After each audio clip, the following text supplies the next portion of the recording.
In this video, I'm going to review the knowledge and understanding that you should have acquired in your Practical Woodworking course. To help us do this, I'm going to use an SQA document that lists the main things that you need to know in relation to knowledge and understanding to be able to answer your questions in your exam. And as you can see, it's divided into a number of sections. The first section here is measuring and marking out. So we'll start with that and then we'll go on to the other sections. So in relation to measuring and marking out, you need to know the following. You need to know about the following equipment.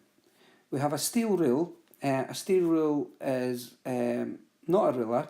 A steel rule, the measurements start at the very edge, and that makes it a much more practical implement for measuring. If we've got a section that's greater than the length of a steel rule, you can use a tape measure to measure. We've then got a tri-square, which can be used for marking lines at right angles to an edge or a face. A tri-square can also be used for checking that surfaces meet at right angles. We then have a marking gauge that can be used for scoring a line a particular distance from an edge, and you would use a marking gauge. You'll have used a marking gauge in some of your woodworking joints. You will have used a template. Now, a template is a method that we can use for marking an abstract shape onto wood. It could be made from card or paper or something more durable like plastic or wood. We have a marking knife that can be used to score wood where you maybe want to saw it. We've got mortise gauge, which is similar to a marking gauge. The only difference is it's got two spurs, and it's used for marking tenons and mortise holes. Cutting gauge is very similar to mortise gauge and marking gauge. I don't think you'll get asked about a cutting gauge. That's not a tool that I'm all that familiar with, so I wouldn't worry about that particular tool. We have a sliding bevel. I've got a picture of a sliding bevel. A sliding bevel can be used to mark lines at an angle. Instead of using a tri-square, which would give you a 90-degree line, you can mark lines at an angle if you need to. We then have a dovetail template.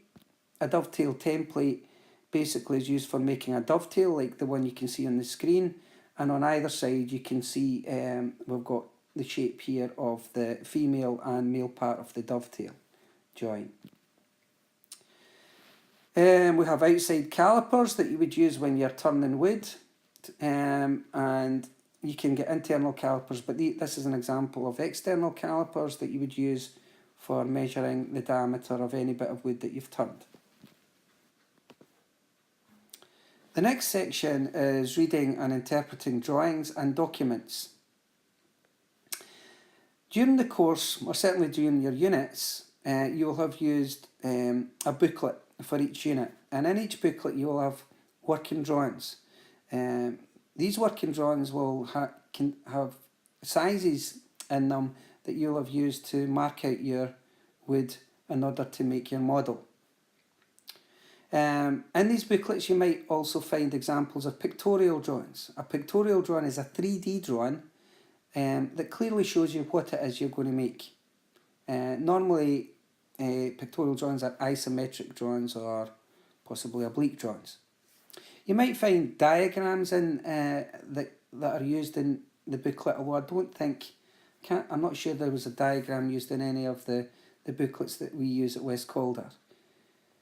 Certainly cutting lists, you should know about a cutting list in your practical task when you're making the vanity mirror. There are cutting lists, and a cutting list gives the dimensions of all of the bits of wood that you need in order to make your model.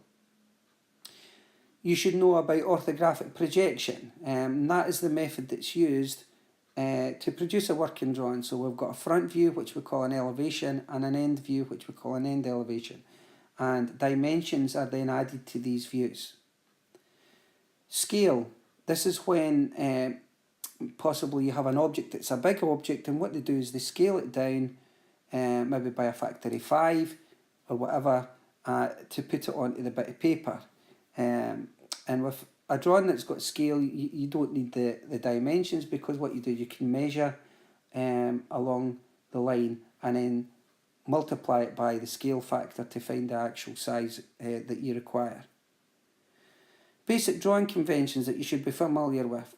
Outlines, which represent the edges of wood. Centre lines, obviously, for the centre line. Hidden detail for any edges that you can't see. And dimension lines that give you the length of a particular edge. Another aspect of dimensioning is you can get linear dimensions, which is really just a single dimension. Radial dimensions related to giving the radius of a rounded corner or arc. We've got angular dimensions that gives you an angle, and diametric dimensions that gives you the diameter. The next section is materials.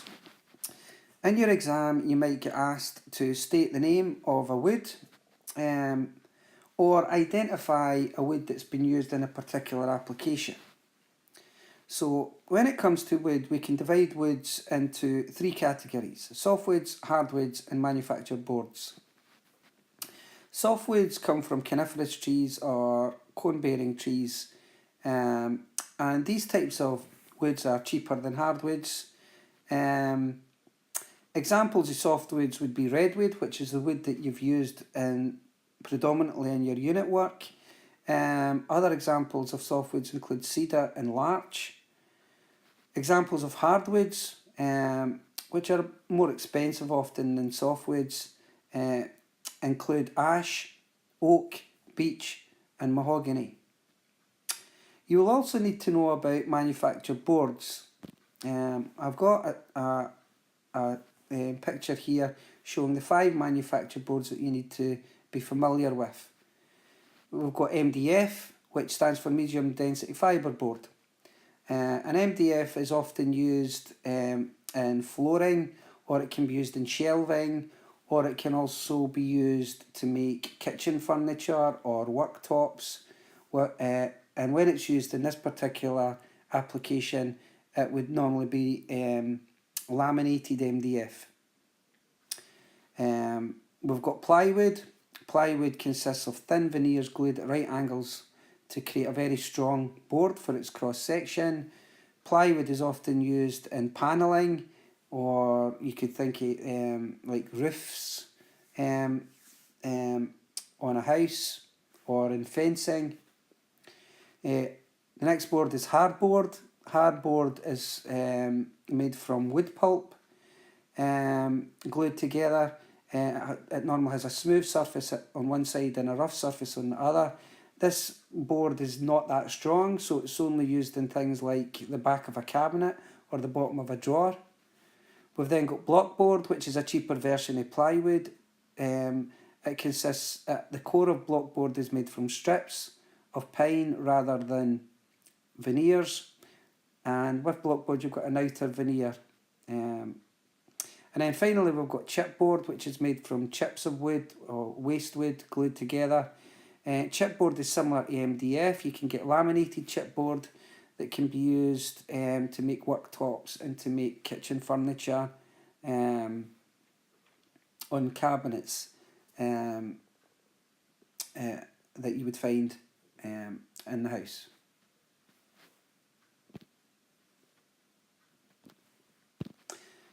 And then finally, at the bottom in materials, we've got dowel.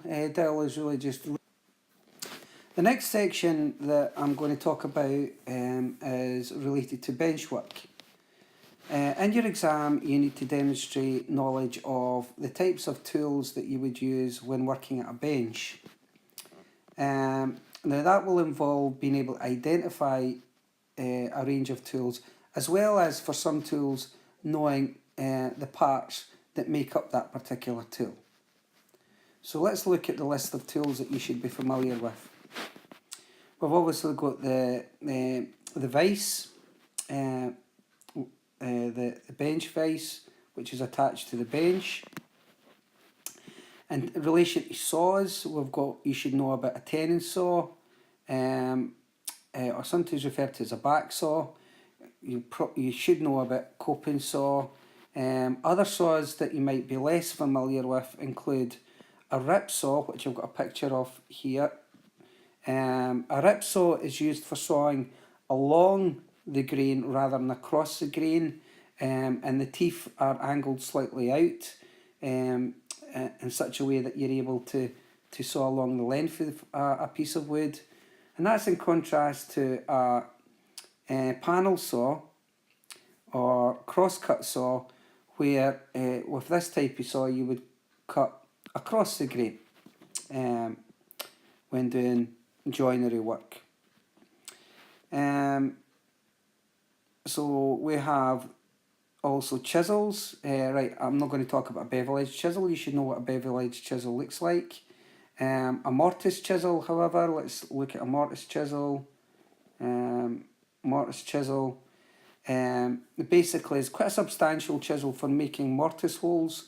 We have various parts here. We've got the ferrule, which is sort of the metal washer at the end of the handle, and also where the handle joins the blade we have a ferrule, and that adds strength to the chisel, because these types of chisels are going to be used for levering wood out of a mortise hole. We've also got a rubber washer where at the bottom of the ferrule meets the blade, and that's to with sort of cushioning any impact from the mallet as you're cutting the wood in a mortise hole. The tang part of the chisel is basically the narrow bit here before it forms into the main blade itself, and the main blade is quite a substantial blade for chiselling out wood from a mortise hole. That's in contrast to a firmer chisel, which is maybe similar to a mortise chisel, but you recognise a firmer chisel only has one ferrule and it doesn't have a washer, washer for like a mortise chisel has. What's next? In terms of working with wood, you would obviously use a mallet when you're doing woodworking joints. You should be familiar with two types of hammers, a cross pane hammer and a claw hammer. And I've not got a picture of a claw hammer, but I do have a picture of a cross pane hammer, and that's for obviously hammering in sort of pins more so than nails. A claw hammer would be used for hammering in nails into wood. I'm now going to talk about planes. What type of planes can you use in the workshop? You can use a block plane, which is a small plane for planing the end grain on a joint. You can use a jack plane. Got a picture of a jack plane. Let's look at a jack plane. Right, so a jack plane, you can see a picture of it on the screen. You might get asked about the various parts of a jack plane. So you've got the sole of the jack plane, the handle. You've got the cap iron, which is the iron on the top. We've got the cutting iron, which is below that for that protrudes through the sole for cutting the thin shavings of wood. We've got an adjustment lever for adjusting the angle of the cutting iron. You've got an adjusting nut for adjusting the position of the blade in relation to the slot at the bottom of the sole, the sole of the plane. Go back to the table here. Other planes that you should be familiar with include sort of rebate planes for rebating, for producing a rebate at the end of a bit of wood, and a combination plane that can do a number of different planing tasks. It says main parts of a plane, so we've talked about some of the main parts of a plane. When it comes to some of these other planes, you've got the depth stop that's